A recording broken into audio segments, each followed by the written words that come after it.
ning pasewakan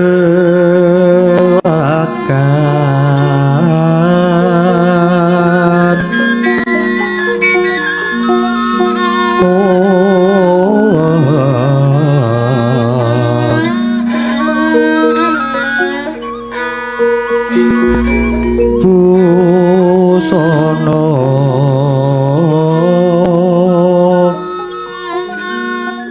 busana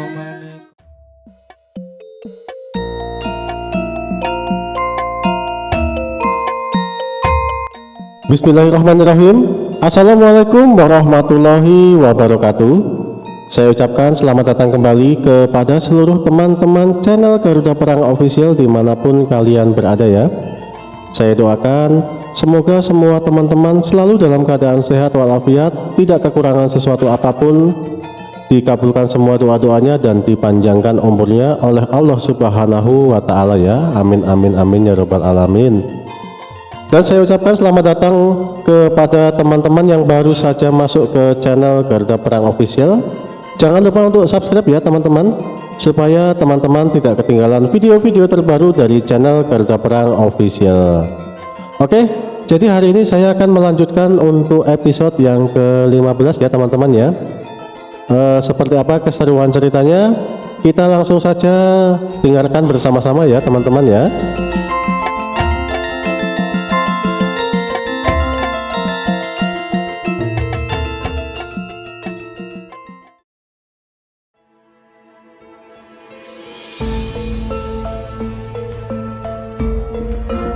Setelah cukup lama Ronggo Seto menceritakan masa mudanya kepada Joko Samudro, singkat cerita Ronggo Seto pun mengakhiri ceritanya. Lengger cah bagus Joko Samudro, begitulah singkatnya kisah hidup Eyang ini di masa muda le.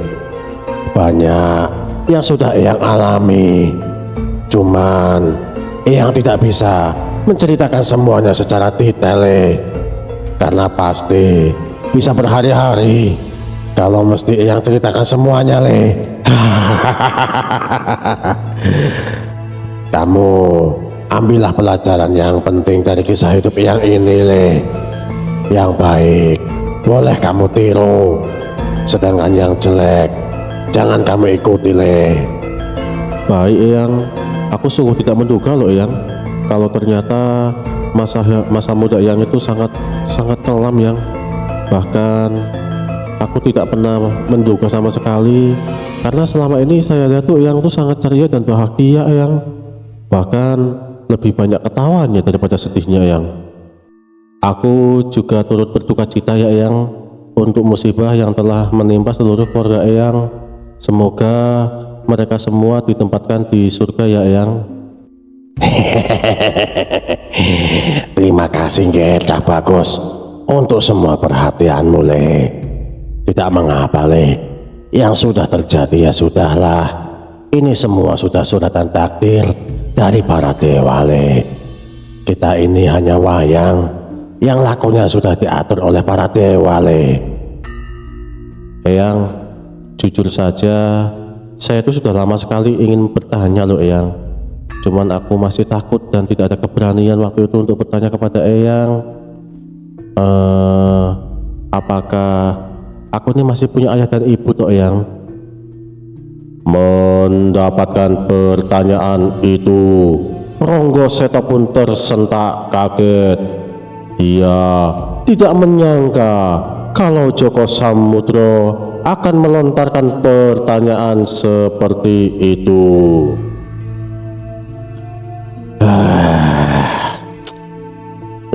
Cah bagus, mungkin sudah waktunya bagi kamu buat mengetahui jati dirimu yang sebenarnya le.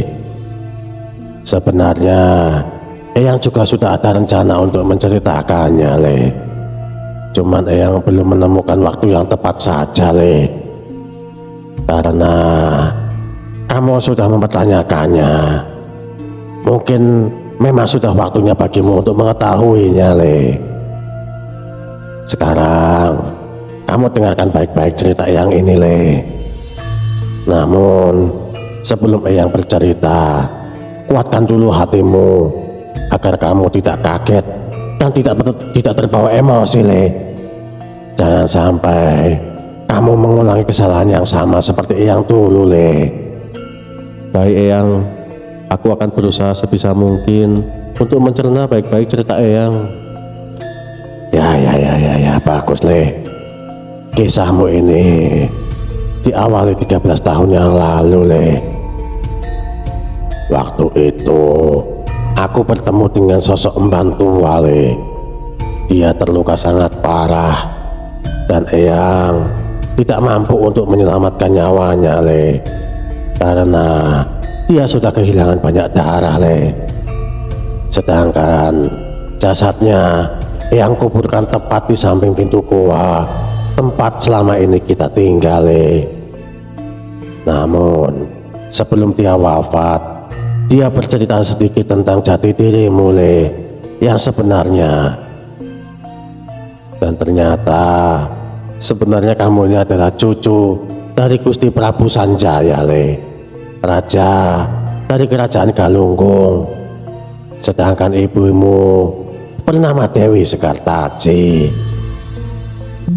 Namun kelahiranmu ini tidaklah diharapkan oleh kakekmu, Le. Sebab menurut cerita dari emban tua itu, ibumu ini kabur dari istana ketika akan dijodohkan dengan pangeran dari Tegal Arum, Le. Pulangnya ibumu dari pelarian, dia sudah mengandung dirimu, Le. Dan itu membuat kakekmu menjadi murka. Setelah kelahiranmu, kakekmu menghendaki kematianmu, Le, untuk menutupi rasa malunya. Namun dewa berkehendak lain. Kamu berhasil selamat, Le, dan akhirnya bertemu denganku di hutan ini, Le.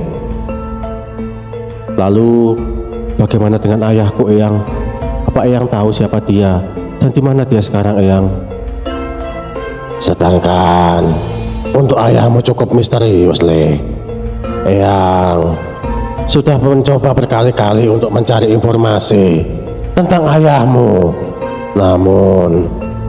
Namun Eyang tidak berhasil, Le. Eyang hanya pernah bertemu sekali dengan ayahmu, Le. Namun waktu itu Eyang dalam wujud sukma, Le. Eyang bertemu ayahmu di tengah samudra, Le. Ayahmu waktu itu sedang melakukan pertapaan ngambang di atas air laut, Le.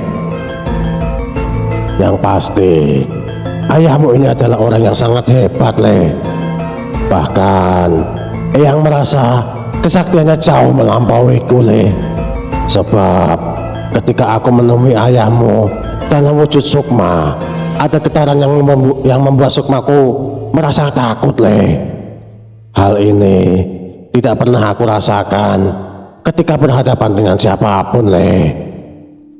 Aku bertemu ayahmu ketika berusaha mencarikan nama yang cocok untukmu, Le. Sedangkan namamu ini adalah pemberian ayahmu, Le. Lalu ayahmu pun berpesan kalau dia saat ini sedang ada masalah besar yang harus dia selesaikan. Jadi ia menitipkanmu padaku, Le. Sedangkan untuk masalahnya apa, Eyang sendiri tidak tahu, Le.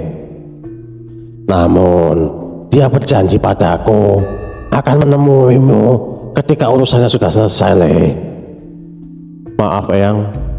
Eyang tahu nggak siapa sih nama ayahku, Eyang? Dan dia berasal dari mana? Itulah masalahnya, Le. Dia sengaja menutupi identitasnya.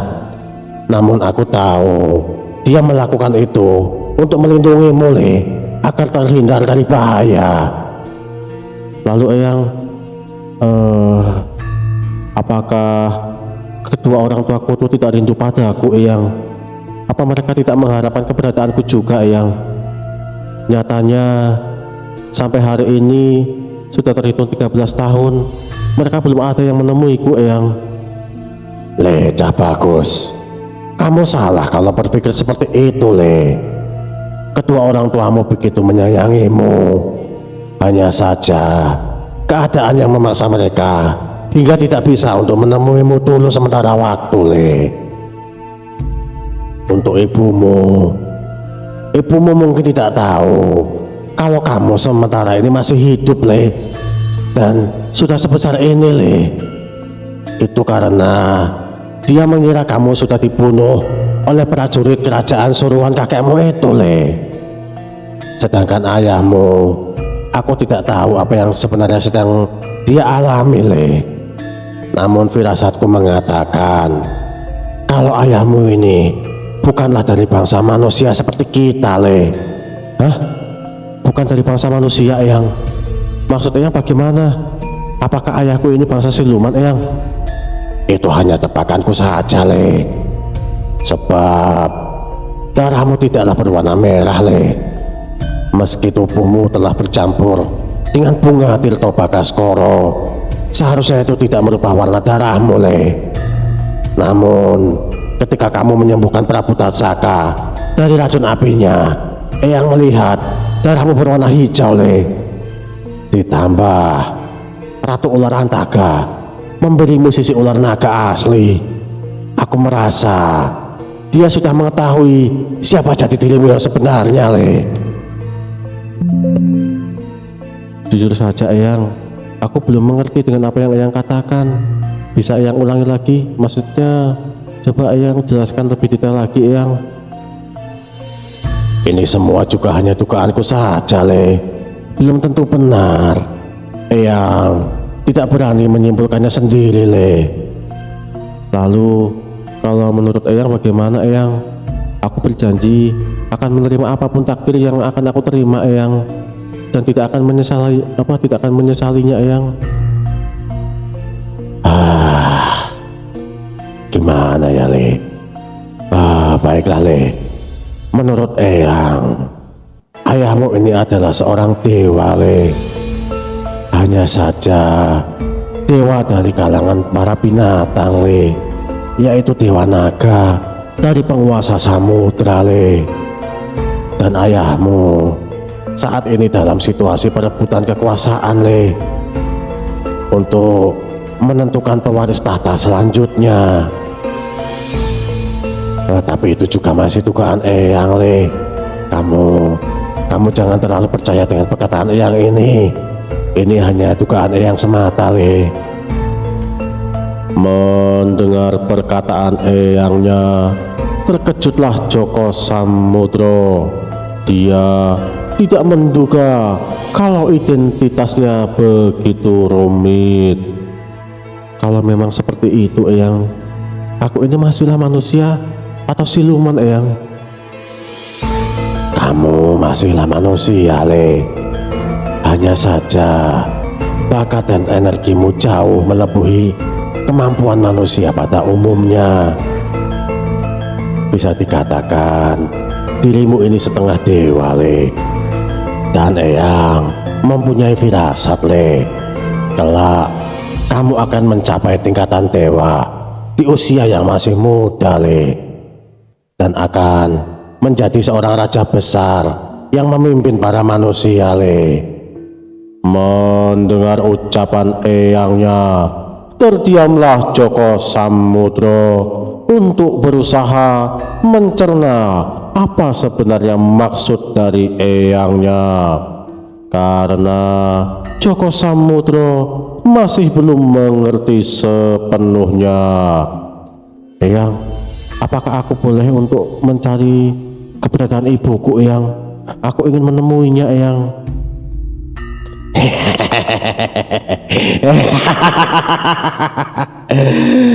Tentu saja boleh, Tole.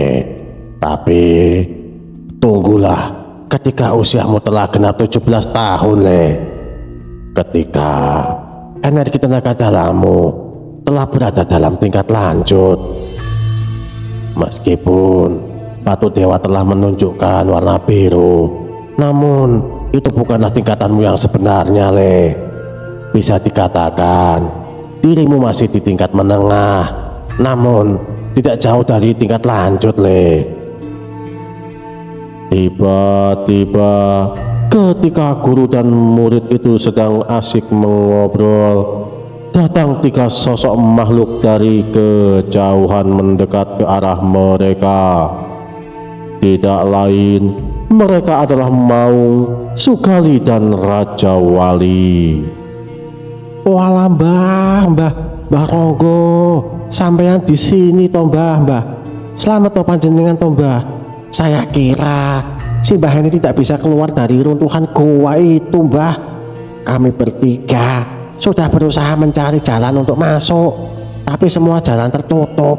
Hingga kami berpikir kalau si Mbah ini mati tertimpa runtuhan goa Mbah. Aku tidak akan mati semudah itu Sukali. Siapa dia Ayang? Aku baru pertama melihatnya Ayang. Kenalke, namanya Sukali. Dia ditugaskan oleh ayahmu untuk menjadi abdimu Abdiku Eyang, utusan dari ayahku. Berarti dia tahu dong Eyang siapa nama ayahku yang sebenarnya, dan dia berasal dari mana Eyang? Sembah sungkem saya Raden. Maaf, perkenalkan, nama saya adalah Sukali Raden. Benar apa yang dikatakan oleh Mbah Ronggo, bahwa saya ini adalah utusan dari ayahnya Raden untuk menjadi abdinya Raden. Paman Sukali, kalau memang benar Paman Sukali ini adalah utusan dari ayahku, berarti Paman tahu siapa nama ayahku dan beliau ini berasal dari mana Paman? Ampun Raden, kalau mengenai masalah nama dan identitas dari ayah Raden, jujur saya sendiri tidak tahu Raden. Sebab saya bertemu dengan ayah Raden itu hanya sekali Raden. Jadi sebenarnya saya ini adalah seorang nelayan Raden. Dan waktu itu saya ini sedang mencari ikan di tengah samudra. Tiba-tiba kapal yang saya naiki ini terbalik dan membuat kapal kami tenggelam Den. Waktu itu saya berlayar bersama anak saya yang berumur 12 tahun Raden. Tiba-tiba entah bagaimana saya dan anak saya ternyata selamat dan telah berada di pinggir pantai Raden. Dan waktu itu saya lihat ada seorang pemuda yang sangat tampan dan gagah Raden. Ternyata beliaulah yang telah menyelamatkan saya dan anak saya Raden dari musibah badai itu. Lalu saya pun mengucapkan terima kasih kepada pemuda itu Raden. Dan pemuda itu pun lalu meminta padaku sebagai balas budi agar saya mau menjadi abdi Raden. Waktu itu pemuda itu menyuruhku untuk aku berjalan ke arah Gunung Argopuro ini dan mencari keberadaan Simbah dan Raden. Jadi kalau untuk masalah identitas dari ayah Raden, jujur saja saya tidak tahu Raden. Namun kalau dilihat dari pakaiannya, beliau ini adalah seorang bangsawan dari kerajaan Raden. Baiklah Paman, kalau memang seperti itu berarti aku harus bersabar lagi untuk menunggu dan mencari informasi tentang identitas dari ayahku ini Paman. Maaf Raden, waktu itu ayah Raden sempat berpesan padaku bahwa nanti ketika Raden sudah siap untuk melakukan pengembaraan, ayah Raden meminta Raden untuk bertapa di tepian pantai selatan Raden. Waktu itu ayah Raden berkata dia akan menemuimu di situ Raden. Benarkah apa yang dikatakan oleh Paman Sukali ini Paman, bahwa ayahku akan menemuiku di tepian pantai selatan Paman? Benar Raden, aku tidak akan berani berbohong untuk masalah seperti ini kepada Raden. Baiklah Paman, aku percaya dengan apa yang Paman Sukali katakan. Kelak bila sudah tiba waktunya, aku akan melakukan perjalanan ke arah selatan Pulau Jawa ini, dan aku akan melakukan pertapaan di tepian pantai selatan, Paman. Aku sangat ingin bertemu dengan ayahku, Paman. Gel, cah bagus. Eyang ikut bahagia karena sedikit-sedikit identitasmu itu akan terbuka, Le.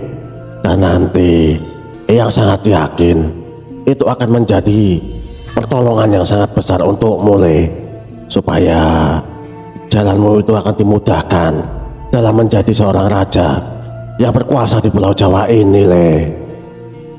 Jujur saja, Eyang, aku belum ada pikiran sampai ke sana, Eyang. Yang saya inginkan saat ini adalah aku ingin sekali bertemu dengan kedua orang tuaku, Paman. Aku sangat ingin bertemu dengan ibu dan bapakku.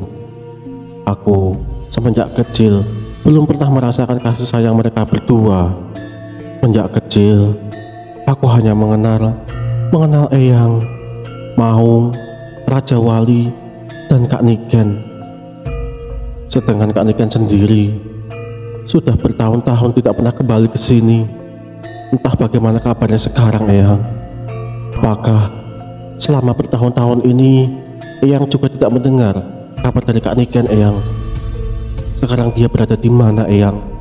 Kabarnya seperti apa, Eyang? Aku sangat rindu pada Kak Niken, Eyang. Jujur saja, Le, cah bagus. Eyang juga sangat rindu pada kakakmu itu. Namun Eyang juga tidak tahu bagaimana kabarnya sekarang. Dia itu sekarang berada di mana juga Eyang tidak tahu, Le. Mungkin nanti ketika kamu melakukan perjalanan, kamu akan mengetahui kabar dari kakakmu itu, Le. Baik, Eyang. Setelah aku menemui ibu dan ayahku, aku akan berusaha untuk mencari keberadaan dari Kak Niken, Eyang. Le, cah bagus. Yang paling penting sekarang adalah kamu sempurnakan dulu ilmu kanuragan dan tenaga dalammu, Le. Karena di dalam dunia persilatan itu sangat kejam, Le.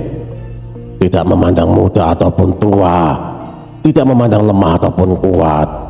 Aku takut ketika kamu dalam perjalanan nanti, kamu akan menemui musuh yang kuat dan licik, Le. Bisa saja kamu celaka, Le. Baik, Eyang. Aku berjanji akan berlatih lebih keras lagi, Eyang. Dan aku tidak akan gampang puas dengan pencapaian yang telah aku capai saat ini, Eyang. Singkat cerita, 4 tahun pun telah terlewati. Kini umur Joko Samudro telah genap menjadi 17 tahun. Sudah saatnya bagi Joko Samudro untuk melakukan pengembaraannya. Le, cah bagus, Joko Samudro muridku. Tidak terasa, Le, 4 tahun sudah terlewati. Kini kamu telah berusia 17 tahun, Le. Sudah waktunya kamu untuk melihat dunia luar, Le. Ampun, Eyang. Jujur saja, berat bagi Joko untuk meninggalkan Eyang sendirian di sini, Eyang. Siapa nanti yang akan menemani Eyang mengobrol dan memasakkan masakan kesukaan Eyang? Le, cah bagus, masa depanmu itu masih panjang, Le. Cerita hidupmu itu baru akan dimulai ketika kamu telah melakukan pengembaraan, Le. Bila kamu terus di sini, maka tidak ada gunanya pelatihan kerasmu selama ini, Le. Jadilah kesatria berbudi luhur, memayung hayuning bawono, ojo adigang adikung adikuno, Le. Meski umurmu ini masih muda, namun kesaktianmu ini sudah cukup mumpuni, Le. Akan jarang ditemukan anak seusiamu memiliki kemampuan dan tenaga dalam setinggi ini, Le. Baik, Eyang. Baik, Eyang. Aku akan melakukan pengembaraanku, Eyang. Tapi izinkan seminggu lagi aku berada di gunung ini untuk menemani Eyang. Tentu saja boleh, Tole. Eyang akan menunggu kamu sampai siap melakukan pengembaraan, Le. Maaf, Eyang. Kemanakah arah yang harus aku melangkah, Eyang? Apakah Eyang ada petunjuk untukku, Eyang? Le, Cah Bagus, berjalanlah kamu ke arah selatan, Le. Di sana adalah letak kerajaan milik kakekmu, Le. Berusahalah untuk menjadi prajurit di sana. Dengan kemampuanmu ini, tidak akan sulit untuk masuk ke dalam kesatuan keprajuritan, Le. Agar kamu bisa dengan mudah mencari informasi tentang ibumu, Le. Setelah kamu bertemu dengan ibumu dan kamu telah merasa cukup puas, jalanlah lagi ke arah selatan hingga bertemu pinggir pantai, Le. Lalu bersemedilah di sana. Bila benar ayahmu menemuimu, mintalah petunjuk selanjutnya kepada ayahmu, Le.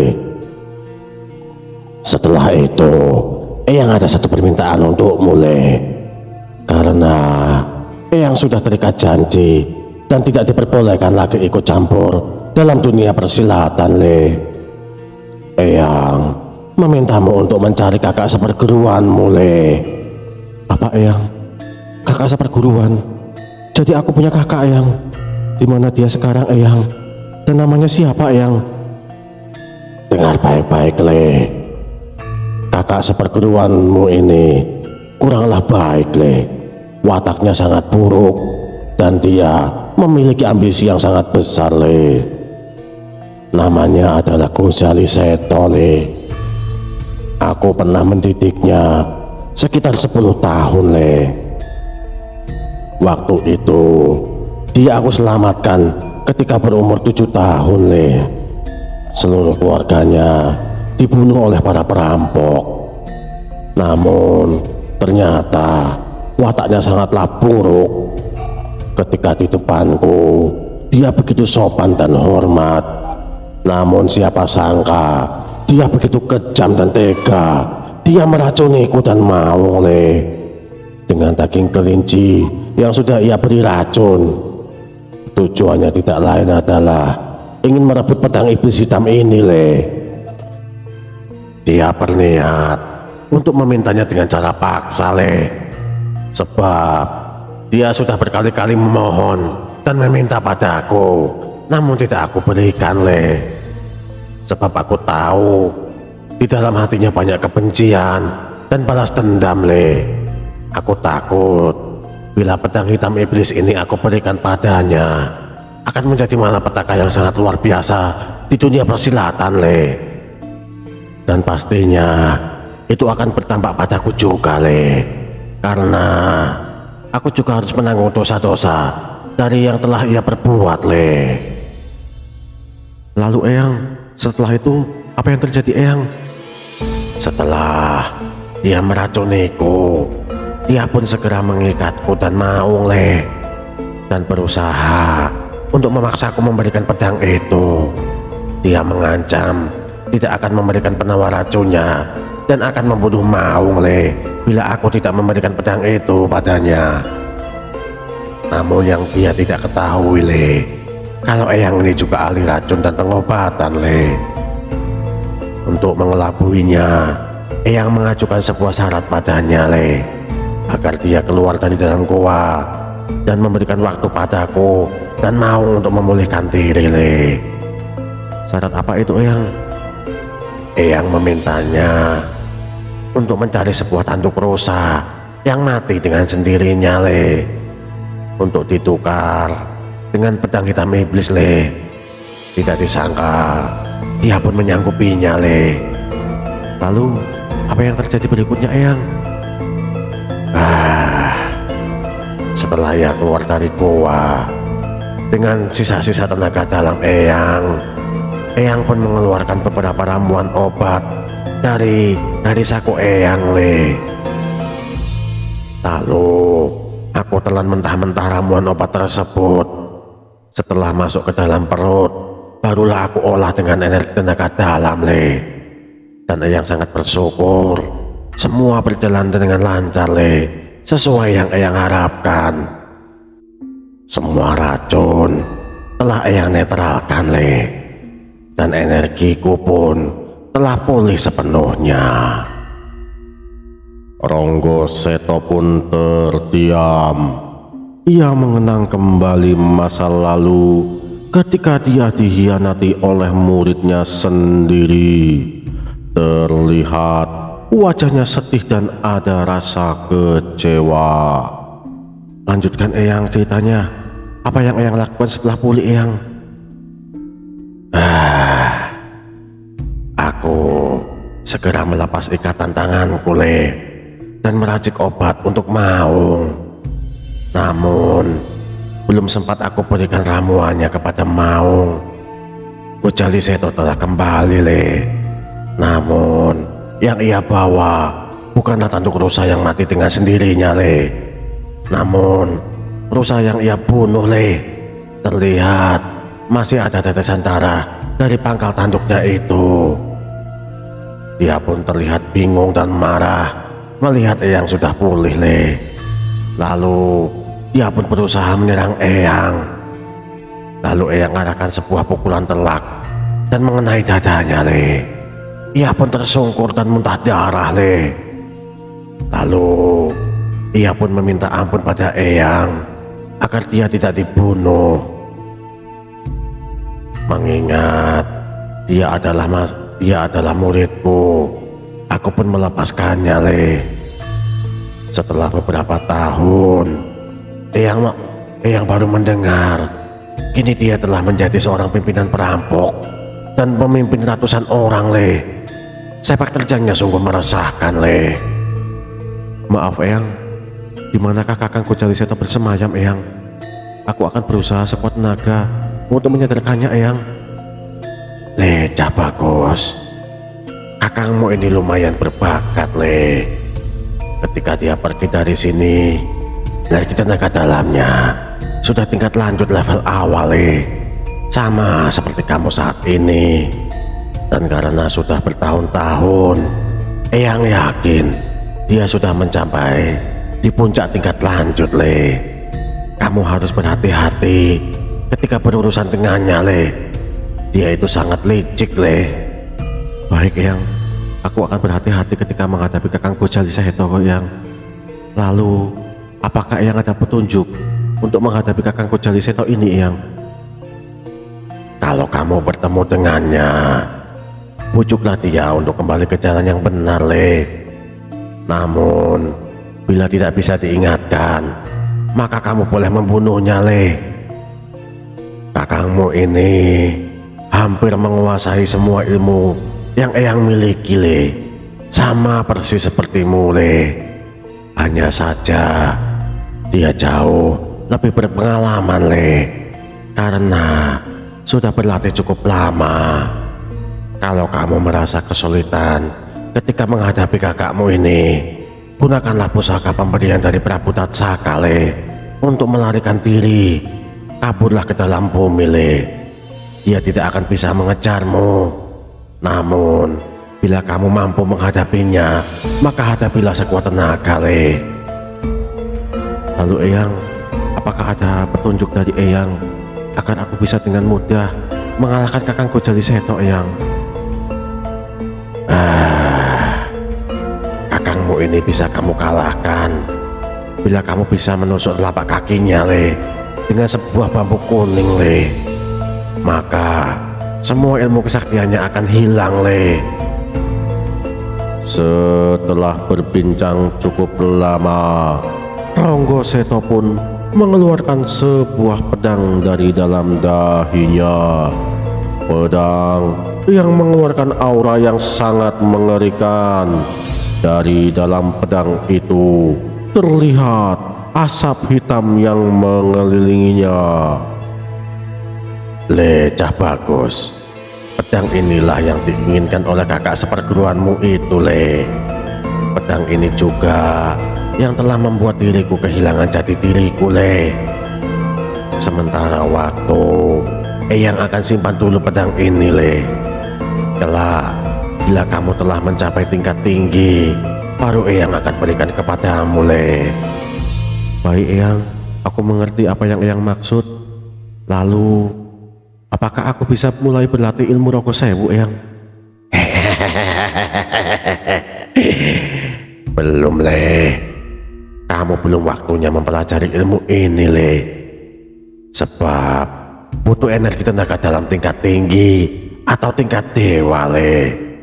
Kalau kamu pelajari sekarang, bisa-bisa tubuhmu hancur, Le. Oke, baiklah Eyang. Aku akan berusaha sebaik mungkin untuk segera mencapai tingkat tinggi dalam olah tenaga dalam, Eyang. Ya. Bagus. Le, Cak Bagus. Sebelum perjalanan pengembaraanmu dimulai, Eyang akan membakalimu dengan senjata pusaka ciptaanku sendiri, Le. Yaitu pusaka berbentuk pedang besar, Le. Aku beri nama pedang ini pedang naga siluman, Le. Karena dalam pembuatannya aku telah menambahkan tulang ekor naga asli, Le. Eyang merasa pedang ini cocok padamu, Le. Coba sekarang kamu masukkan pedang ini ke dalam alam bawah sadarmu, Le, dan biarkan dia menyatu dengan tubuhmu. Segera Joko Samudro pun melukai jarinya dan meneteskan darah hijaunya ke atas pedang tersebut. Seketika pedang itu pun bergetar dan berubah menjadi seekor ular naga berwarna hitam. Meski ukurannya tidak terlalu besar, namun terlihat sangat mengesankan. Ketika sosok naga itu akan memasuki dahi Joko Samudro, tiba-tiba naga hitam itu pun berlari ketakutan menjauhi Joko Samudro. Apa yang terjadi, Eyang? Kenapa pedang berwujud ular itu tidak mau menyatu dengan diriku, Eyang? Apa dia tidak mau mengakuiku sebagai tuannya, Eyang? Bukan, Le. Bukan itu penyebabnya, Le. Namun, apa yang bersemayam di dahimu ada sosok naga leluhur, Le. Naga yang memiliki kasta tertinggi di kalangan para naga, Le. Seekor naga yang sudah berusia ribuan tahun, Le. Apa yang Eyang maksud? Aku tidak merasa ada seekor naga di dalam diriku, Eyang. Coba sekarang kamu bersemedi, Le. Lalu kamu coba cari sosok naga itu dan berkomunikasilah kepadanya. Eyang merasa sisik ular pemberian Dewi Antaga itu adalah sisik ular naga leluhur, Le. Dan kini dia telah bangkit dan menjadi seekor naga kecil yang bersemayam di alam bawah sadarmu, Le. Hanya saja kekuatannya belum pulih setengahnya, Le. Meski begitu, dia tetaplah naga leluhur, Le. Segera Joko Samudro pun bersemedi seperti perintah eyangnya. Lalu ia pun menyelam ke dalam alam bawah sadarnya, dan benar saja ia melihat ada seekor naga emas seukuran ibu jari. Masihlah sangat kecil, dan naga itu terlihat sedang tertidur pulas. Joko Samudro pun segera membangunkannya dan mengajaknya berkomunikasi. Maaf sudah mengganggu istirahatmu, ular kecil. Kamu ini siapa? Kenapa kamu berada di sini? Kamu ini sangat aneh, bocah gila. Kamulah yang memaksaku masuk ke sini, dan kamu juga yang sudah memurnikanku. Selama 6 tahun, kamu memaksaku untuk menyatu dengan tubuhmu. Hingga akhirnya, aku pun menyatu dengan tubuhmu, dan aku pun mendapatkan kembali energiku. Meskipun tidak banyak, tapi bisa membuatku mendapatkan tubuhku kembali. Meskipun belum sempurna, namun untuk sementara waktu, sudah cukup untuk memulihkan kesadaran dan ingatanku. Maaf ular kecil, namamu ini siapa? Agar aku mudah untuk memanggilmu di masa depan. Jangan panggil aku ular kecil, bocah gila. Aku sudah berusia 7.000 tahun. Bisa dikatakan, aku adalah leluhur dari para naga. Maaf Tuan Naga leluhur. Terlihat ular kecil itu pun menyeringai bangga mendapatkan panggilan itu. Namaku adalah Nogosari Agung Sedayu. Ingat baik-baik namaku, bocah gila. Maaf Tuan Nogosari, Sekarang kamu kan berada di dalam tubuhku dan bagian dari tubuhku. Aku harap di masa depan kita bisa saling menjaga dan melindungi. Apa yang bisa aku lakukan agar kamu nih bisa berkembang dan bertambah kuat, dan apa yang bisa kamu lakukan kepadaku agar aku bisa menjadi lebih kuat juga. Bocah, berikan aku lebih banyak aliran energi tenaga dalam milikmu untuk membantuku tumbuh besar dan kembali ke kekuatan puncakku. Maka aku akan membantumu meningkatkan tenaga fisikmu, Le. Dengan kondisiku sekarang, aku bisa meningkatkan tenagamu 3 kali lipat dari manusia dewasa. Kalau aku di kondisi puncak, maka aku bisa meningkatkan hingga 1000 kali. Maksudnya aku harus memberikan tenaga dalamku padamu. Bukankah berarti tenaga dalamku akan terkuras dan tidak akan memiliki tenaga dalam lagi? Lalu buat apa aku menjadi kuat kalau aku tidak memiliki energi tenaga dalam? Pantas saja aku butuh 4 tahun untuk mencapai tingkat lanjut. Berarti kamu selama ini telah mencuri energi tenaga dalamku, naga kecil. Bocah kecil, kamu belum mengerti akan keahlian bangsa kami. Kamu tidak akan rugi meskipun kehilangan beberapa energi tenaga dalam. Gak mau. Kamu pasti berusaha menipuku dan memanfaatkanku untuk memberimu makan saja kan? Dengarkan aku baik-baik, bocah gila. Kami bangsa naga sangat ahli dalam mendapatkan harta karun, baik berbentuk logam maupun ramuan herbal tingkat tinggi. Meski jaraknya ratusan kilometer, kami bisa menciumnya, bocah gila. Kalau saja kamu tidak memakan apel arwana, mungkin aku belum bisa untuk membangun tubuhku kembali. Karena apel nirwana lah, aku baru bisa mendapatkan tubuhku ini. Namun hanya sebagian kecil saja yang aku dapatkan, jadi belum banyak yang aku pulihkan. Di masa depan, aku bisa mendapatkan jauh lebih banyak lagi herbal seperti itu, bocah gila. Ketika kamu memakannya, aku minta kamu berikan setengahnya kepadaku. Jadi kita bisa sama-sama berkembang. Baiklah Nagasari, kalau benar apa yang kamu katakan, maka aku akan setuju berbagi kesenangan dan kesedihan bersamamu. Kita akan saling membantu di masa depan. Lalu, apakah kamu bisa keluar dari tubuhku dan berjuang bersamaku, Nagasari? Aku bisa keluar dari tubuhmu, namun ketika tenagaku telah pulih sebagian. Namun, itu juga terbatas, sebab takdirku telah terikat padamu. Kalau kamu mati, maka aku juga akan mati. Jadi, jaga dirimu baik-baik, bocah gila. Jangan sampai kamu mati. Baiklah Nagasari, aku juga gak mau mati cepat. Oh iya, aku akan memasukkan sebuah pedang naga hitam ke dalam sini. Kalian yang akur, jangan berantem, dan jangan buat dia takut. Aku tidak menakutinya, bocah gila. Namun naga hitam itu telah tahu dengan siapa diriku ini. Sebagai naga muda, dia akan menaruh hormat padaku dan tidak berani kurang ajar. Ya, aku tahu naga leluhur. Namun, apapun itu, pedang itu adalah pemberian guruku. Aku harus menjaganya dengan baik. Jangan kamu tindas dia dengan kesenioritasmu itu. Baiklah, bocah gila. Aku mengerti. Aku akan menjadikannya teman ngobrol di sini. Aku juga merasa kesepian kalau tidak ada teman mengobrol.